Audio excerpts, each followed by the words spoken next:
Bonjour, voilà donc je suis Résiando, artiste polyvalente. Je zeste au domaine de la chanson dont je chante.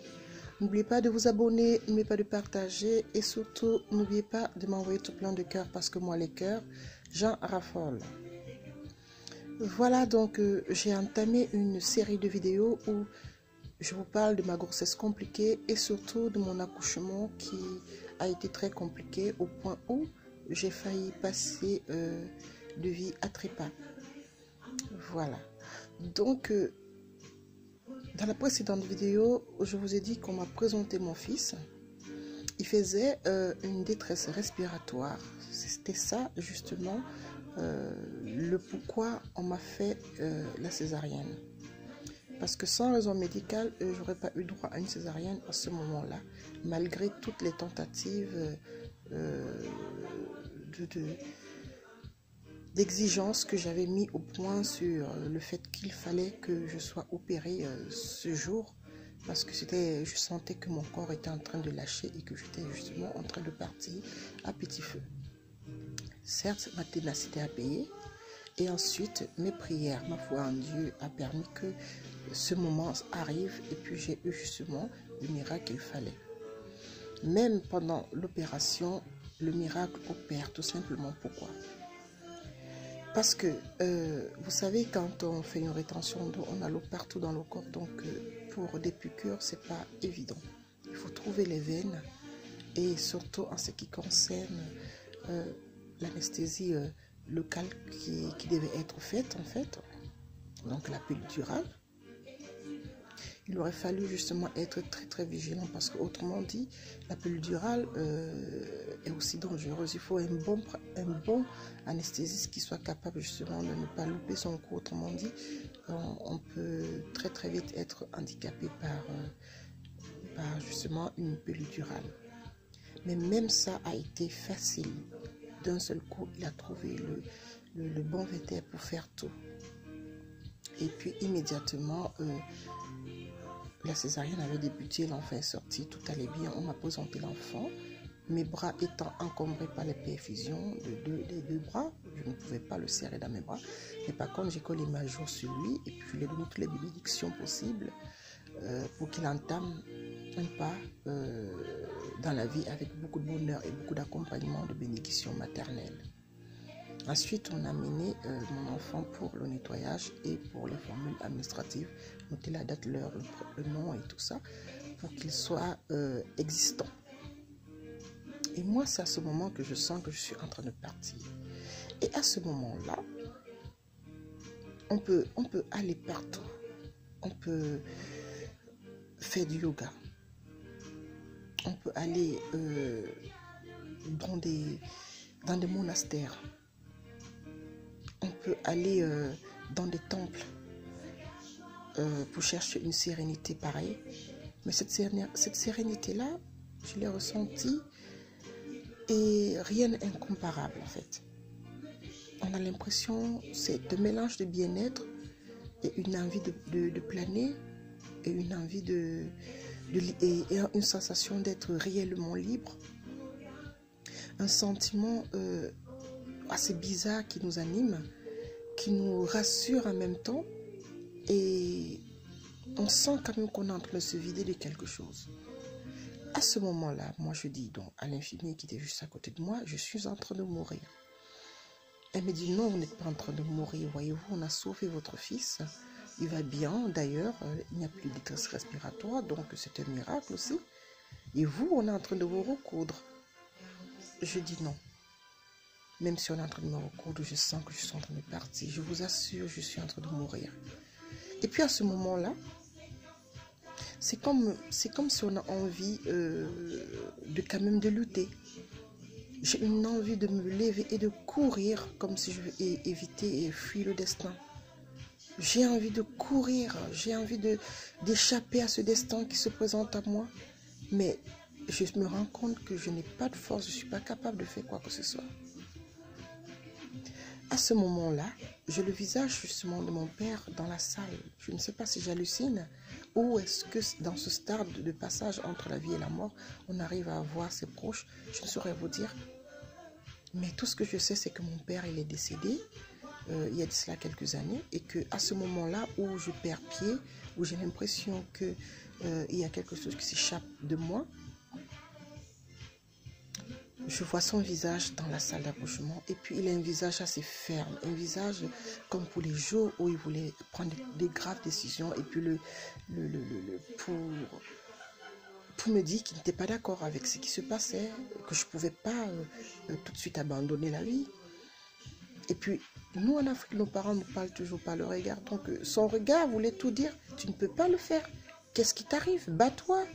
Reviens. Qu'est-ce que tu fais? Tu ne me suis pas. Et puis moi, tellement, ce sentiment et cette chose qui m'envahissait me faisait aussi en même temps peur.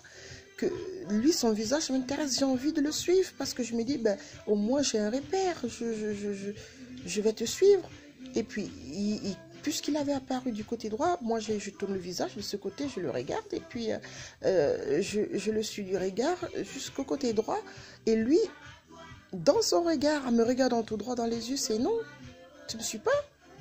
Pour dire, c'est comme si quand nous on dit à nos enfants, mais non, tu restes là, tu ne bouges pas, c'est quoi ton problème? Qu'est-ce que tu veux? Je ne veux pas que tu puisses faire ça, tu arrêtes. Et à ce moment-là, je fais quand même mes prières à Dieu. Je dis, Seigneur, prends-moi dans ta maison. Il est l'heure pour toi d'accueillir ta servante.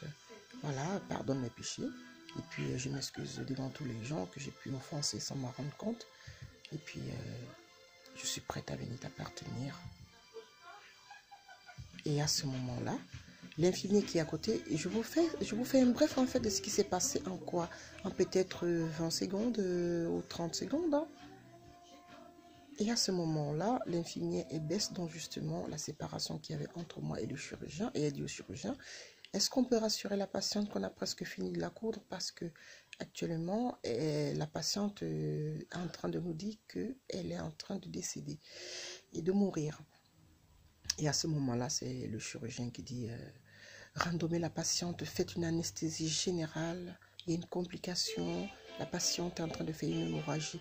Bon, elle le dit spontanément et rapidement, et donne des directives justement à ses assistants dans le bloc opératoire, mais sauf que moi, je suis en train de planer presque, en train de m'évanouir, mais j'entends de loin toutes ces instructions.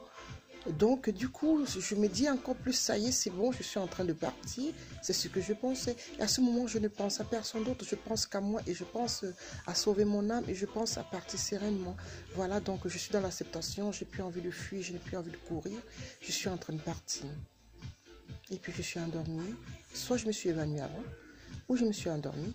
Ceci est dit, c'est que j'ai passé quand même 4 heures dans le bloc opératoire où on a fait la recherche, où on a cherché quand même à trouver l'artère qui était la cause justement de cette hémorragie qui était en train de m'amener tout doucement. Je me vidais rapidement de mon sang et puis plus la préclampsie et j'étais épuisée. Et c'est propre à la préclampsie, les hémorragies comme ça, parce que tellement on a épuisé, les organes ont été agressés par rapport au fait qu'on va retirer l'enfant brutalement. Et puis ça fait que une hémorragie tout de suite est venue. Et même pour les femmes qui accouchent par voie basse, on a tout le même problème parce qu'une hémorragie, c'est très vite arrivé et c'est ça qui tue facilement les femmes. Mais pour une préclampsie, c'est presque une évidence parce que quand elle n'est pas soignée avant et qu'on est en train de faire une éclampsie qui vit presque à l'éclampsie, on a toujours ce genre de résultat à la fin de l'accouchement ou c'est souvent après l'accouchement que la maman décède. Et ils ont pris soin de moi. Je remercie tout le corps médical. J'ai envoyé des cartes pour tous ces remerciements. Je remercie justement tous les infirmiers, tous ceux qui étaient au bloc, la patience, 4 heures de temps à chercher, à colmater, à trouver ce qui était la cause de cette hémorragie, à me sauver la vie. Ils auraient pu peut-être fatiguer parce que c'était la nuit. Ils auraient pu peut-être se dire, bah tiens, la patiente, bon, on a sauvé l'enfant. On n'arrive pas à trouver, on va laisser tomber. Mais ils ont trouvé, ils ont pu colmater tout. Et puis, quand je me suis réveillée, c'est à mon réveil que je me suis rendu compte que la gravité de la situation, de l'acte était tellement fort. J'avais été intubée, j'avais des points de sortie de veine ou de cathéter, comme on dit, je ne sais pas comment on appelle ça, au niveau du cou et de partout. Donc, à me voir, je savais que je venais de loin. Je savais que j'avais été réanimée. Je savais que ça a été dur. Au point d'être surprise d'être sur terre. J'ai regardé mon conjoint et je lui ai dit, ça va? Il m'a dit, ça va. Il aurait été habillé en blanc, j'aurais cru que je suis au milieu des anges. Mais c'est le bip, justement parce qu'on surveillait justement encore les battements de cœur pour voir si mon cœur pouvait s'arrêter ou pas. Et à ce moment, quand même, en tant que mère, j'ai quand même pris conscience que j'ai accouché. Et je dis, je veux voir mon fils. On me dit, réveillez-vous tout doucement, on va vous conduire justement en RIA. Quand vous êtes bien réveillé, on vous surveille. Puis après, vous irez voir votre fils. Et je n'avais que hâte d'aller voir mon fils. La suite dans la prochaine vidéo.